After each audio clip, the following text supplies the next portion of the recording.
My name is Sylvia Jackson, and I live in Middlebury, Indiana, and Elkhart County, Indiana. I'd like to talk about my experience being in a wheelchair, having a disability, with multiple physical disabilities, of which many I still have. It's just that I've had the Lord's blessing of many miracles of healing, and I've had long rehab and another surgery, of which I am back up on my feet since a year ago without the wheelchair. So that's had many challenges in itself. So my life has changed. I've had a lot of transitions.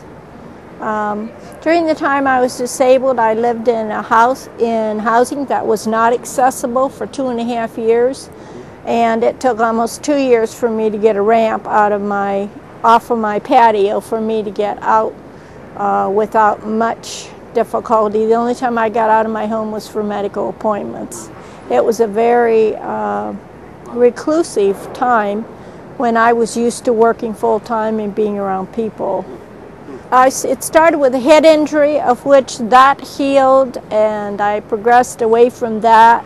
That was in 1990, and then I had degenerative arthritis, and I went into demyelinating disorder, a neurological disorder of the spine, of which I still have that, and that is affected probably from the waist down, and I have difficulty with balance and spinal problems from that.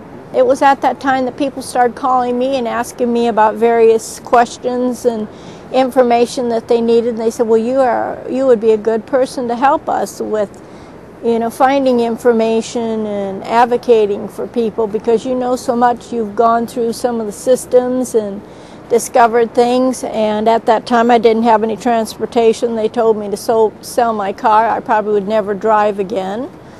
The healthcare told me I never would work again, which I am back to full-time work. I work Title V for the Department of Labor National Able Network. I do a senior training program. I'm a program monitor, and I travel 3 counties up in northern Indiana.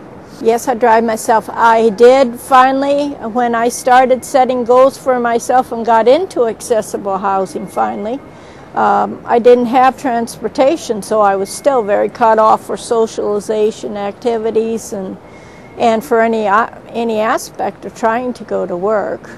I was doing a lot of public speaking for my organization then, and I started coming to the conferences. I got a van through Voca Rehab, and things just started opening up for me. And that was a wonderful period of time when I really felt my liberation, you might say. With the transportation and those systems were, not exactly. I had worked on the transportation system and still do with Elkhart County with our public transportation system, and helping to access new routes and to make it more accessible. We still need a lot more work in that area. I'm interested in getting paratransit started, and where there's more of a demand call, things like that, because right now it doesn't run in the evenings, late, or weekend. It runs Saturday but no weekend on Sunday or holidays, so people can't get to church, they can't go to things in the evening, and so it does affect one's life that has disabilities. And many times transportation is expensive, which people are on fixed income. So I understand that aspect of it too. So I moved to a condo. I bought a condo with a low interest loan through FHA, and that was a struggle in itself. Some of the, hoops and bells you have to go through with all that process, and several times I wasn't able to move to certain areas because of certain laws on certain HUD loans, and so it didn't go through. It was very disappointing. But finally we got one through. I had a realtor who was very persistent, and she was as persistent and stubborn as I was. I'm loving it. My cat and I live there, and recently in the last 8 weeks I have sold my wheelchair van and made that more accessible to someone else who needs it. And if there's a time that I need to go back to that, then I'm sure I'll be able to do that.